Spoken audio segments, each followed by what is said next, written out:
So either way you look at it, they were in the middle of the water when they saw Jesus. He entered the boat on sea, and as soon as he entered, the ship was on land. Now, this beats my imagination. See, here, God crumbled the laws of physics, distance, time, and speed.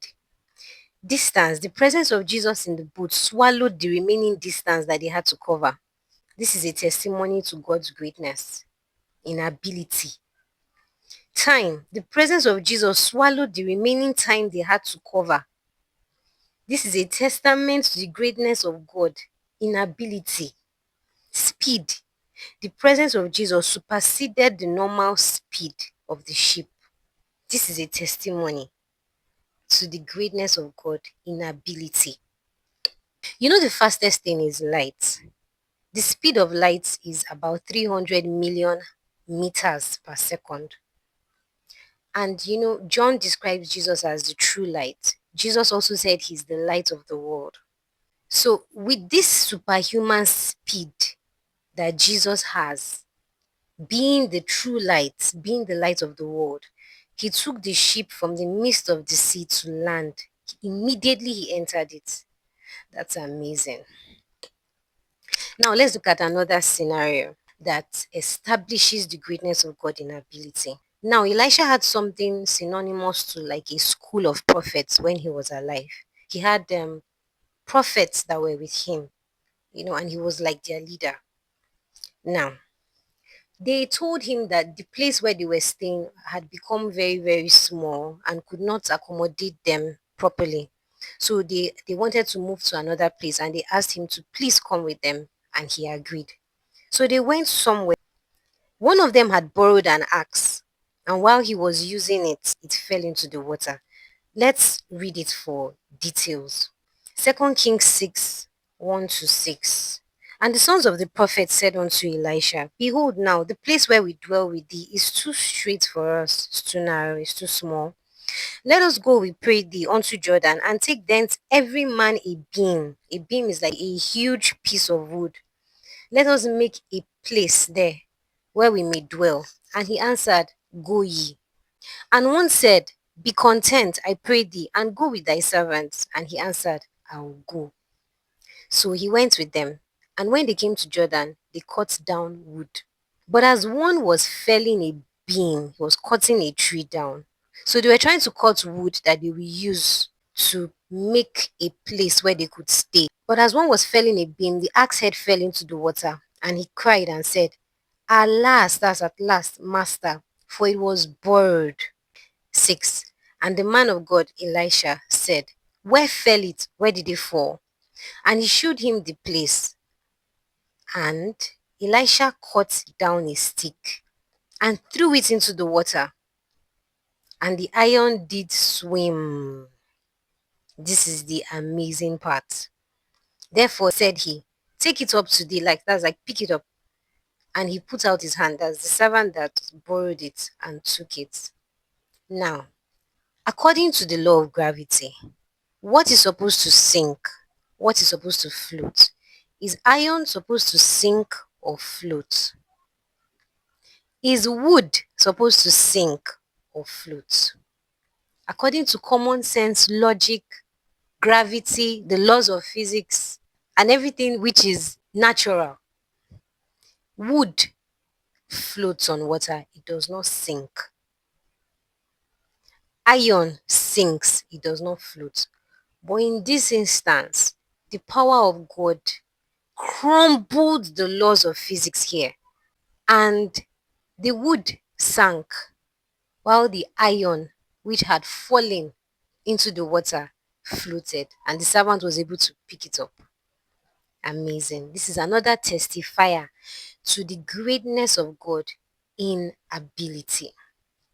Okay. Elisha did this with God's ability, which was working in him, because ordinary Elisha was not capable of performing miracles.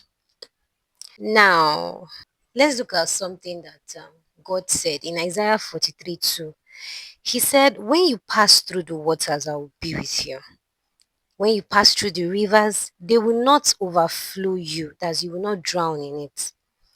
When you walk through the fire, you will not be burned, neither shall the flame kindle upon thee, that the flame will not burn you. Now, let's see how this played out, this promise of God. When the Israelites were about to cross the Red Sea, after they had left Egypt, God parted the sea into two and they walked on dry land. So that was an example here of this promise manifesting, God speaking and doing it. So that singular act of parting the Red Sea is a testament to the greatness of God in ability, because only Him can do that. Only Him can do that. Now, another instance is when Joshua, after the death of Moses, when Joshua had them taken over as the main prophet of Israel, he took the ark of God and the Israelites. They wanted to pass the river Jordan, and God parted it again, like when God parted the Red Sea in the time of Moses. God parted the river Jordan again for Joshua and the Israelites to pass through. Another instance is when Elijah was about to be taken up to heaven. When he was with Elisha in the last, very last moments, God parted the sea, and Elijah and Elisha passed through. After Elijah ascended to heaven and Elisha was passing back, he did the same thing again with the great ability of God working in him. So this makes it four different instances where God parted the waters for his children to pass through. Now, something happened to Paul. Paul was recounting the tough experiences he had in the course of his ministry. 2 Corinthians 11:25, he said, "Thrice was I beaten with rods, persecution. Once was I stoned. Thrice I suffered shipwreck." Shipwreck is when you are like you've seen the Titanic, when something happens to the ship and it disintegrates into different parts and everybody in it have to like run for their lives and vacate the ship. Thrice I suffered shipwreck. Then he said something very, very interesting. A night and a day I have been in the deep. Wow. A night and a day. That's like 1.5 day. He was in the deep. You know what deep is? Sea. He was in the deep.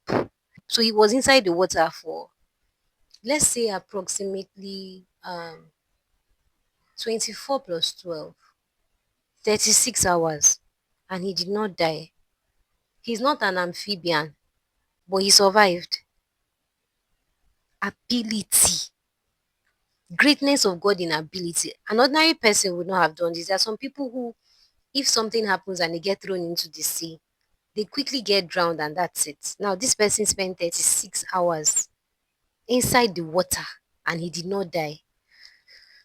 This is a testimony of the greatness of God in ability. Now, if you also consider Shadrach, Meshach, and Abednego, who were thrown into the furnace, Nebuchadnezzar said something very interesting. He said, "Did we not throw three people into this fire? But I see a fourth person, and his countenance is like the countenance of the Son of God." So that was Jesus in the fire with them.